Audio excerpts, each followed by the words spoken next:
And welcome into Morning Brew with Jaffe and Razor. We sit down and record this episode, Razor, post-game after the Boston Bruins skate to a 4-3 victory in overtime over the Calgary Flames. Brad Marchand, the captain, coming through yet again for an overtime winner.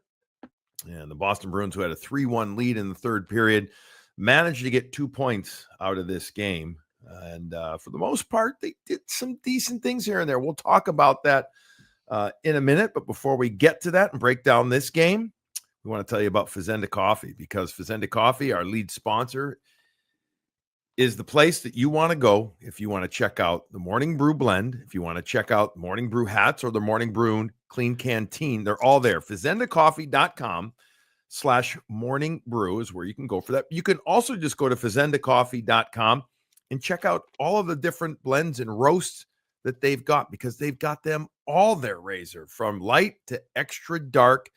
They've got what you need.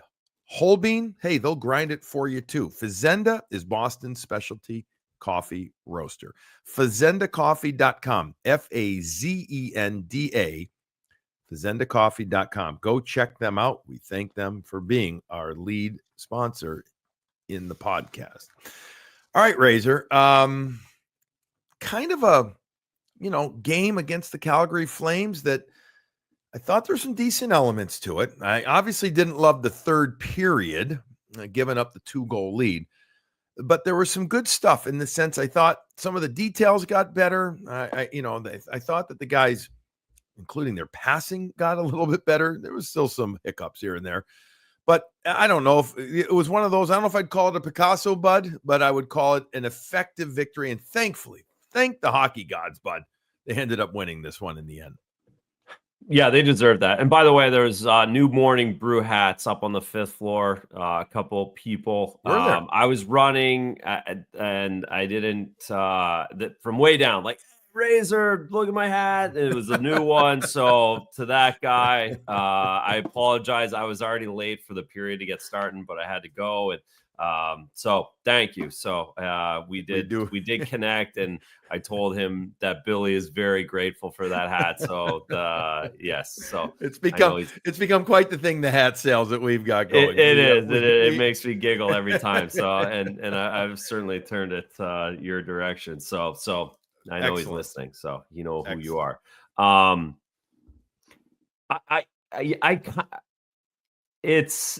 get it, right? Like, it's not a Picasso, but I thought it was good. Like, I thought it was better than this is what it was. And I guess doing a long post game, I kind of got to it where I thought that was their best game if you broke up every individual. They probably had better like team games, but like to see Zaka go that way, to see David do his thing, Charlie Coyle. I thought the fourth, like Kepke and Kastelic continued to do their thing. So if you took like Korpisalo did his thing, Korpisalo, McAvoy, Lindholm, they all had moments. Yes, they all had their like they all left the game feeling like they had a good game. I think that was that leaving the rink, there was the most amount of people that felt good about their game for the Boston Bruins tonight. That's what my takeaway is from tonight. Yeah, because they all, there were stretches. There were stretches in that game that started to look again more like what we hoped, what we thought we should see. I agree. I mean, we're going to get right into David Pastrnak. I thought that he had more jump. I thought, I thought he had more command out there, more presence out there. Nice assist to Pavel Zacha for the one-timer from him. David ended up the game with 2 assists. He had 4 shots, 4 more attempts. Had 3 giveaways, but okay, again, was whatever. The one thing that I would actually say, if I'm going to critique Razor, is that he looked to force the pass to Tyler Johnson to try and get him, in that. I don't remember the time exactly of the game. What I don't know. Obviously, you didn't watch post game. You were coming. I said the exact same thing. That was the only critique of the night. Like, dude, Yeah. rip that thing home. Like, finish the game. Come on. Confident, I Like, know what finish I'm that. doing pasta, meaning I still think he's thinking out there, bud. I do. I think he's looking around a little more, almost a millisecond hesitation, whatever. David from last year does a little fake with the shoulder and then rips that thing off the toe. And Dustin Wolf can't find it. No, he would have had no chance. No chance. And I understand. I mean, he's a hell of a passer, but not there. Not at that time. Again, I think it comes down to I'm just thinking more than I'm just rifling the puck. But otherwise, I thought his game was very effective. He played 23-32, so he got some good ice time in this game.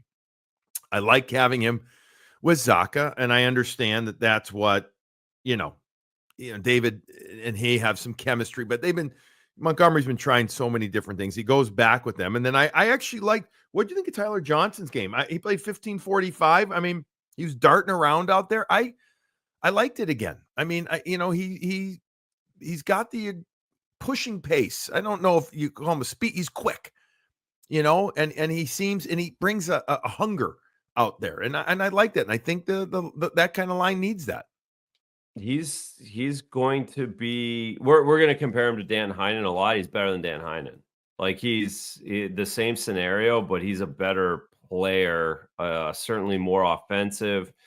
Maybe not the same defensive. He's not going to kill penalties, I don't think, but he might be what this team needs. He's won 2 cups. He's going to have the faith of the coaching staff.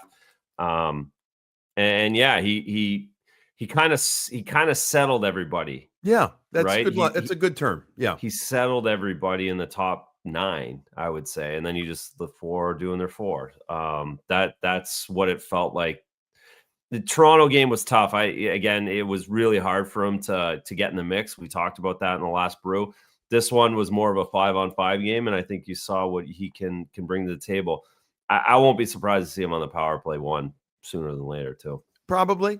Yeah, I would agree. They're going to have to figure that out a bit. I mentioned the nice pass from David to Zacha. There was also a really nice pass to Hampus Lindholm, right? And then Hampus with a really good read coming in. I heard a little bit of your first intermission analysis about the way that he was. I mean, the speed was with which he came in, and then he just didn't get rid of it was so key because he makes Wolf then have to figure out where he's going to go with it.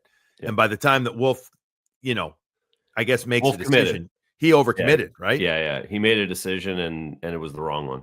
Yeah. Hampus comes in from the point, comes down, he waits just enough, and then he goes to the back end and puts it into the net, pretty open net.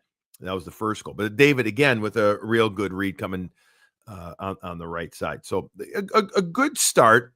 I didn't like as well we haven't done this much, meaning going through the game. I think it's probably worth it in this one since we just did a morning brew with Jaffe and Razor after Toronto, and now we do the Calgary game. I didn't like the 19 seconds after, the Calgary goal after they score a goal. And again, I caught a little bit of your analysis. So let's take you through this because I want you to break it down for me. The whole, how did this one get in on Korpisalo? So it ends up being Barrie that gets the puck. Lomborg and Kirkland are the ones that get the assist out there. It's a face-off won by Calgary. It goes back to the point, and it's a slapper from middle ice, basically. So how did you see it from your end? And was Korpisalo at fault on this one at all? Like what could he have done, or what did he do, and what could he have done? Maybe I'll phrase it that way. Yeah, and Korpisalo was at fault. He admitted as much afterwards and said it was on him. And the reason why it was his fault, it's not right. Like that, it's every NHL goal is the goalies can be at fault, but there's a reason for why that fault is. And Kastelik's going out to the point. He's the winger. He goes out to the point. Barry's shooting it. He's a right-handed shot. Sorry, he's a right-handed shot, so he's in the middle of the ice. So he's a right-handed shot, which means it's tough. Korpisalo is looking left. Okay, he's looking to the middle of the ice. So hopefully everyone's with me still. Kastelik's kind of coming up the point. It's a right-handed shot. Okay, a right-handed shot really shouldn't be able to shoot to the right if my winger is coming out in the lane. That's the mentality. The puck's in the middle of the ice. My guy's coming to the middle of the ice. I have to look to the middle of the ice as a goaltender. So he's looking left. Kastelik's going left. The puck's on the left from their point of view because Barry's a righty. Kastelik continues over to the left side to a point where Korpisalo blocks himself out, essentially. Korpisalo screened himself, basically.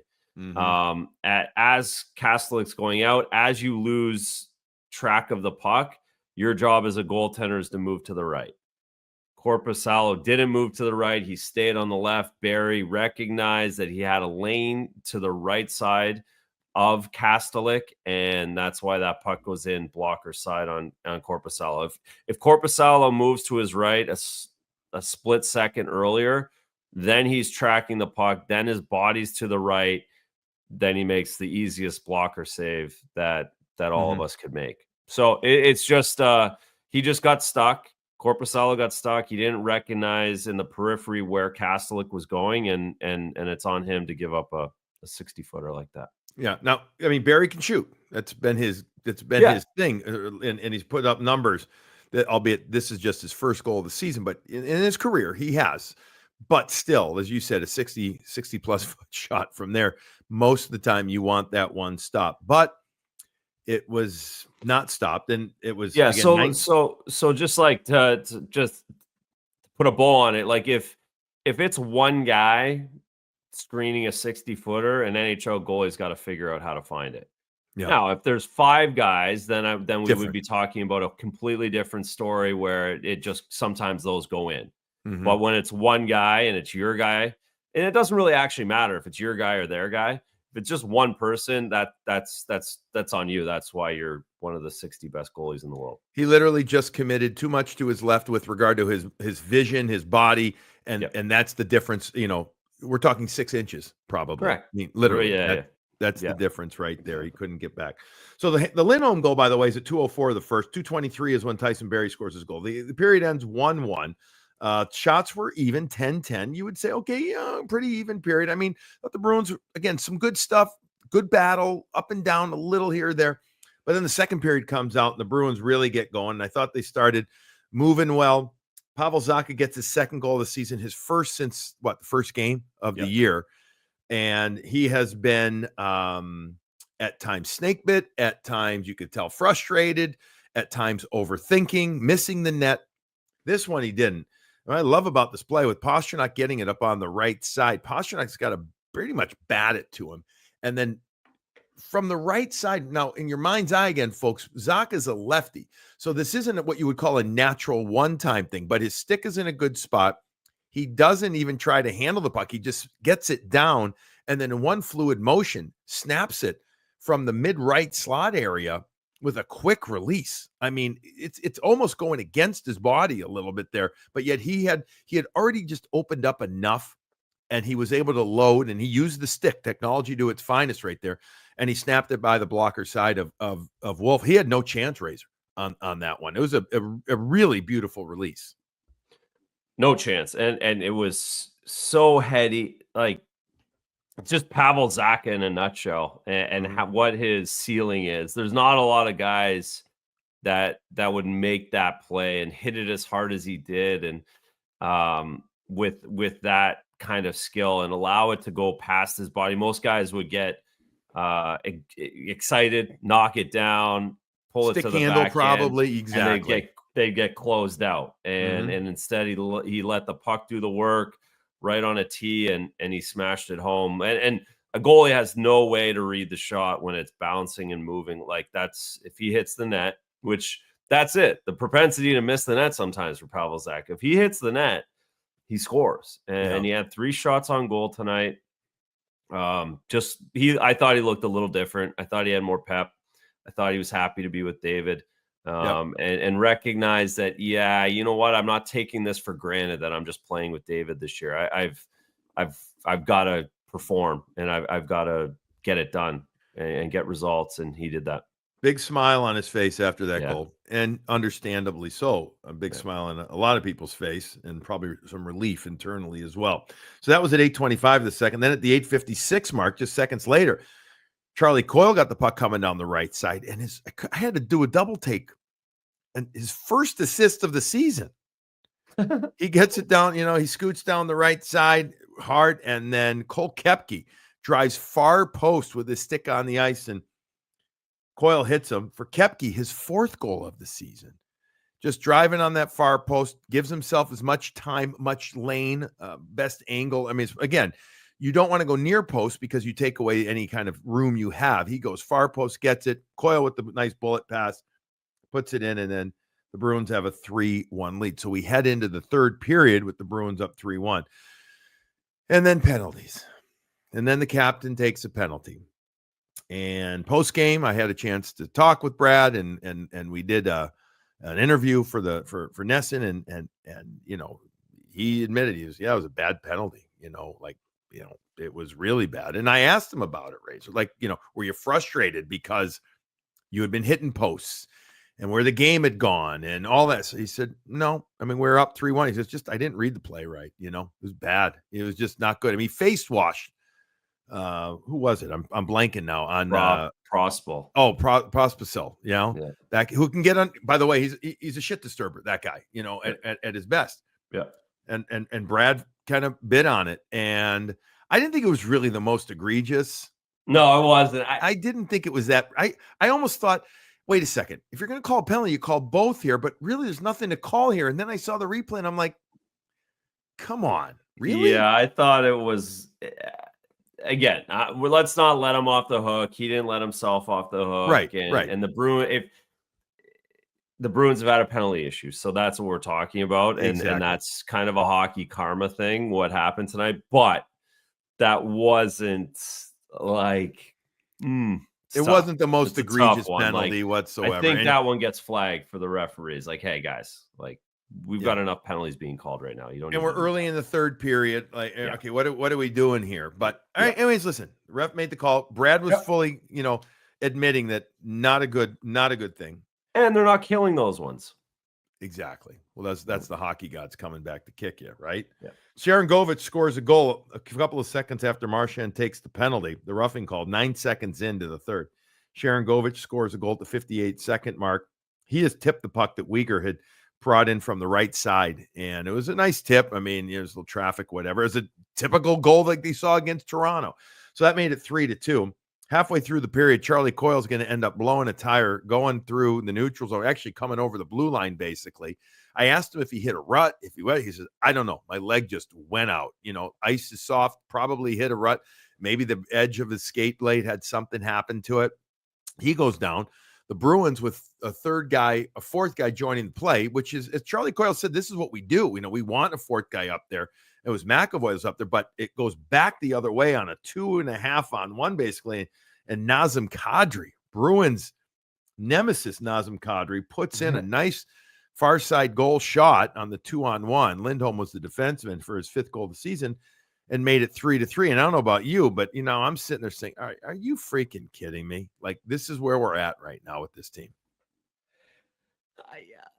Oh, yes. I guess if I put my media hat on, I was thinking, this is going to be annoying to have to explain. Because I thought they had a good game. I thought there was enough individuals. I thought they'd done enough to win the game. And so I guess I kind of went like, oh man, we're gonna have to explain why this didn't work out, and which isn't a good way to really, I shouldn't think that way, but I do sometimes. Right? It's not fair. It's not, but it's what we do. I mean, that's our job. So yeah, it was just it felt like it was coming a little bit. It felt like they were just a little unsure, and their third period's been bad. Flat out, they've had the worst third period in the National Hockey League, and they made it.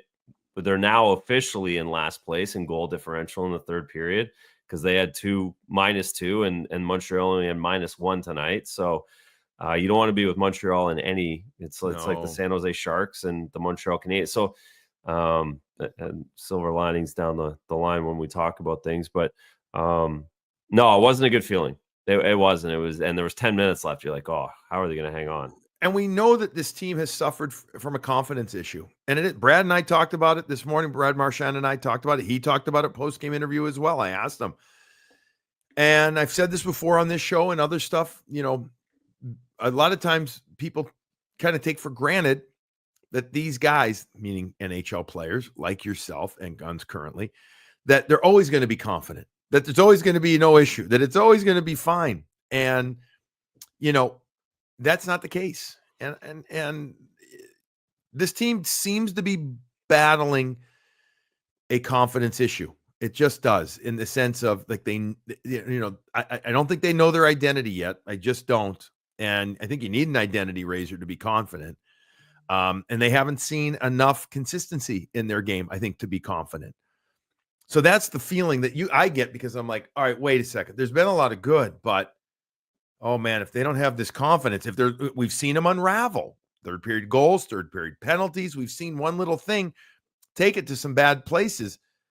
Thankfully, they were able to get through into the overtime, though. That was it. So then, I can't tell you I felt good or bad, but at least I felt like, okay, they figured out a way after giving up a 2-goal lead to settle things down here in the third.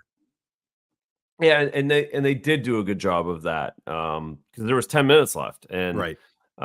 They did a good job settling in, and then overtime's overtime. I'm glad they scored. The best players were their best players tonight, and they showed that at the end in overtime. We'll get to it, but yeah, you're rolling the dice, certainly. No question. Before we get to the overtime goal, let's quickly talk about our sponsors for this show, and we'll start with Graciano Construction. Serving Boston and the greater Metro West area, Graciano Construction is the contractor. They will help you refresh and revitalize your space. They do it with pride and amazing professionalism. GracianoConstruction.com, or call 508-330-7589 to discuss what you're looking for. You want to reach out to Doug Graciano, because this is a guy, not only is he creative with what he does, but he does it with such class and such customer service. You want to go with him, and just call him for ideas. He'll come, he'll give you estimates, he'll talk about your project, etc. GracianoConstruction.com. You want to talk about Sparks? You want to get in? You want to talk Sparks? Are you good for it?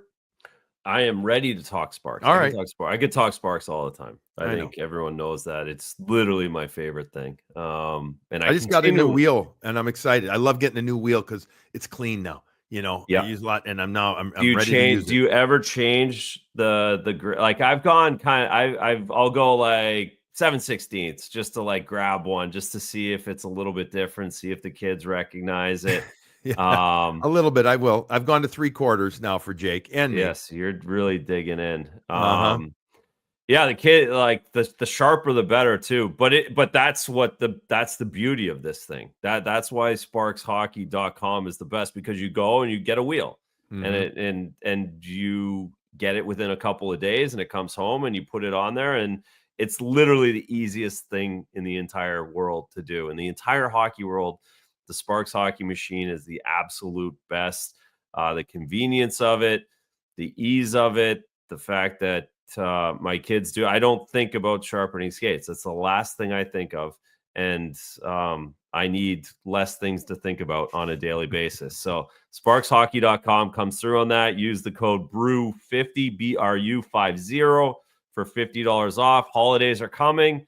This is the best holiday gift you could give anybody or any family that is dialed into skating and hockey. It's the best machine ever. It is a great call, because it makes your life a lot easier, and you'll have fun doing it. You know, it also is going to be great gifts if you have a dog, or you know somebody that has a dog.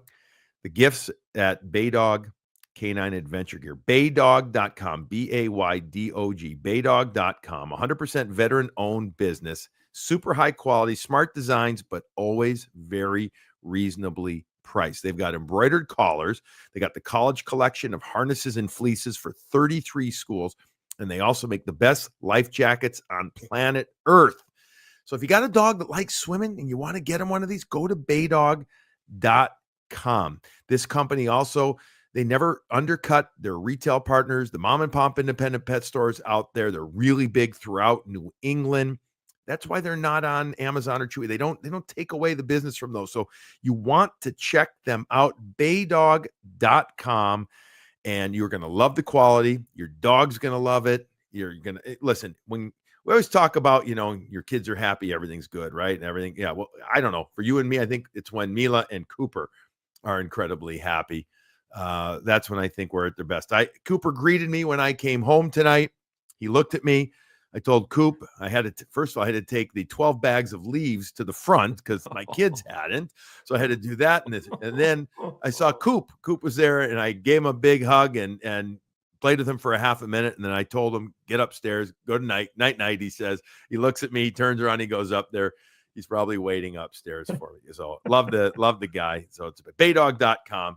Make your pet happy and look for something there. All right. Speaking of being happy, Brad Marchand made the Bruins fans happy at TD Garden. Let's talk about the overtime goal. I mean, there were some chances, but let's get right to the goal that ends up happening at 4:40 mark of overtime. I really am happy if, as a Bruins analyst and just looking at, the body work for Elias Lindholm, as great of a goal as it was for Brad to get, and because he had some posts and, he wanted to make up for the penalty that he took to start the third.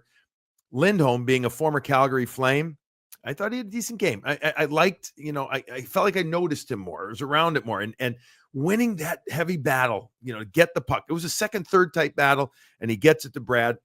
I hope, I'm not going to make too much out of it, but I hope it's significant for him. I hope it puts him into a good spot moving forward. I do too. I think he deserves it. I think he certainly snuck up on Anderson. Anderson thought he had 2 more seconds and probably thought he could just go behind the net, and Lindholm decided to pounce. Did a great job getting underneath.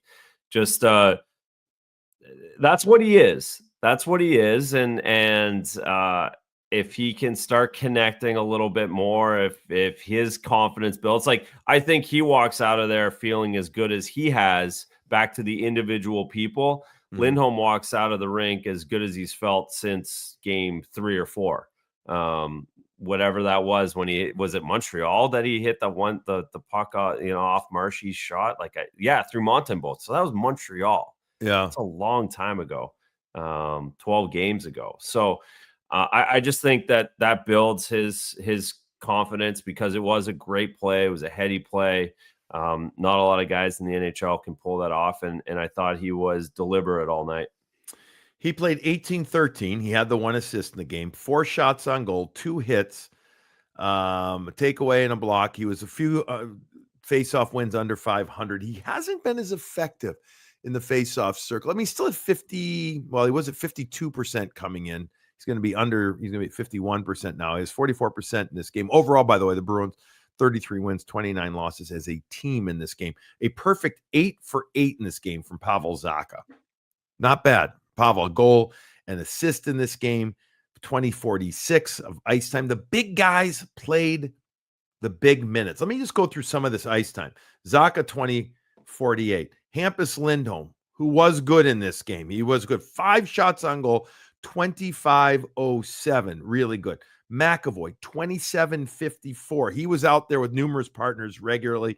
The penalties weren't significant in this game, so it wasn't a special team moment for Charlie. It was a lot of heavy-duty minutes. He played 22-51 at even strength. Pastrnak, 23-32. Marchand played 19 minutes. Marchand ended up with a goal and 8 shots in this game, 4 more attempts.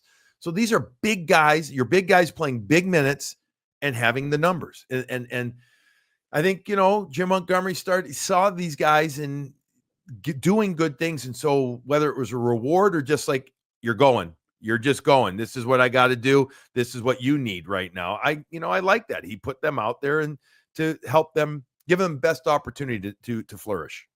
Yeah. And I think it's, all right. I've moved the line as a coach. I've moved the lines around a lot. I've tinkered with things. I've tried to, but you know what? All right. And not like it's on you guys. Go. I'm just going to keep playing my best players. I'm just going to let you guys be the best players, and I'm going to let you guys go and win the game. That's kind of the message I got when looking at time on ice after the game. And I think they responded for the most part. Again, I think the guys that we've talked about a lot have did a good job tonight and ended up again pulling that win out that makes them feel good. All right, let's quickly talk about the next game coming up because there's a matchup that's going to happen that's going to be quite interesting. The Boston Bruins play on Saturday at home to wrap up this mini homestand against the Ottawa Senators. Linus Ullmark led Ottawa Senators. Although Linus did not play on Thursday night, the Ottawa Senators played Anton Forsberg. They lost to the New York Islanders at home, which is rare because coming into this game, Ottawa 5-1-0, 5-1-0 at home, 1-5-0 on the road. They obviously, but they put Forsberg in to then, I guess save Ullmark for Saturday night. Linus hasn't been playing that well lately. I believe he's 1-4 in his last 5 decisions. If I'm wrong by one, forget. I know it's 1 win at most, maybe 1-3, 1-4. Regardless, he's 2-4 overall. I think he's 0-4 in the last 4, 1-4 in the last 5. So yes, okay, you got it right. So we know hockey isn't mano a mano, goalie against goalie, but so much attention is going to be made here. Mm-hmm. What do you think? I mean, the buildup has got to be the buildup, right? Yeah. But you can't get caught up in that whether you're Swayman or Ullmark. But with all the focus like that, how do you not get caught up in it a little bit? Yeah, you're going to get caught up a little. The advantage goes to Jeremy because he's not facing old teammates. Mm-hmm. It's always hard. There was coaches, a lot of coaches when I played and Jarl a lot. Like there's been history of not playing against teams that you used to play for. Mm-hmm. Just because of the added, like as a player, I think you get juiced up for it and it's easy. You can go out and hit a guy, you can get into the forecheck. The guy you don't know, you get it in his face. You have that excitement. Whereas a goaltender, you get a little bit too up for it, and you can a little bit overthink it. This guy always went low blocker in practice. I'm going to get him, and he goes high glove.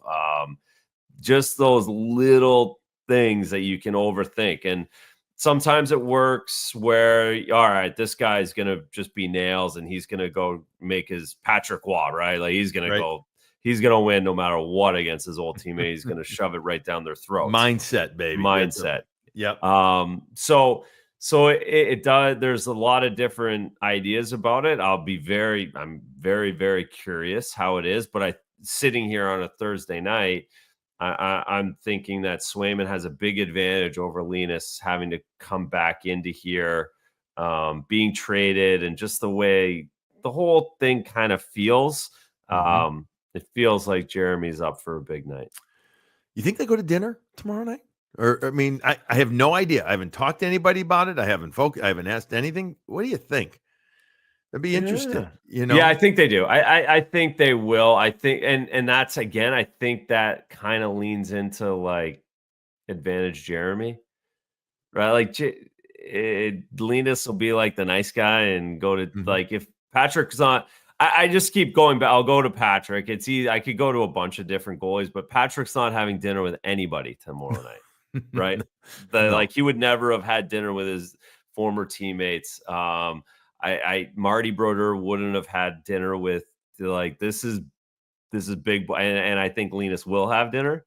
I think they will hang out, and I'm curious to see. Yeah, so it's all part of the story. But Swayman has to pay though, right? Because he got 8 years. Linus he got does. 4. Yeah, and Linus is paying a lot more taxes. So yes, Jeremy has to pay. Jeremy has to pay dinner literally for the next like 15 years of his life. So he's always paying dinner. Yes. Listen, the Ottawa Senators are a team that are still trying to get themselves, to a higher level. They hired a new coach. They're the Ottawa Senators still, right? Mm-hmm. But they can score. I can tell you that. Oh, mama. They can score. Tim Stützle, Brady Tkachuk, Drake Batherson, Claude Giroux can still bring it too. So they've got some guys. By the way, Adam Gaudette, if that name sounds familiar, folks, that's because Adam Gaudette played for Northeastern some years ago, had a really great college career. there is 6 goals on the season. So they can score. They will give up, though, a lot of goals too. And again, they have not played well on the road. It'll be interesting to see if how they bring it and what they bring. And they will bring. And Brady Tkachuk loves playing in Boston, etc. But this game's obviously, the whole big question is, what about the goalie hug? They ain't coming close to that. They may do that. Oh my God. Maybe it. Please, I know. Please. I know, but it's a thing. It's like, yeah. Anyways, I'm gonna let that go. I just no way. No way. No. My facetious, my sarcasm, maybe if it didn't come through, folks. No, it did, but Okay. it was brought up on post game as well. Like, it's going to be brought up a lot in the next few days. It is. It'll definitely be the storyline. All right, Razor and I will not be doing a show after the Ottawa game because Razor is going to be in Toronto, headed to the Hall of Fame game. He's going to put on the goalie gear. I don't know the last time you put it on, really put it on to play. You're going to play in the Hockey Hall of Fame alumni game on Sunday afternoon. I'm actually heading up to Toronto as well for the induction ceremony. I'll be heading up Sunday morning. So Razor and I will see each other up there, but we are not going to be doing a show on Saturday night or Sunday. We will come do a show after Tuesday's game when the Bruins are on Wednesday, because we're going to do it on Wednesday because you're traveling. Right. So Tuesday night, the Bruins play St. Louis. We will do a show Wednesday. By the way, folks, there's a decent to very positive chance that an interview with Brad Park from the Hockey Hub podcast, another show on Nesson, might be promoted through our feed on Saturday or Sunday. Give it a listen. Brad Park, phenomenal guy, great stories, great Bruin.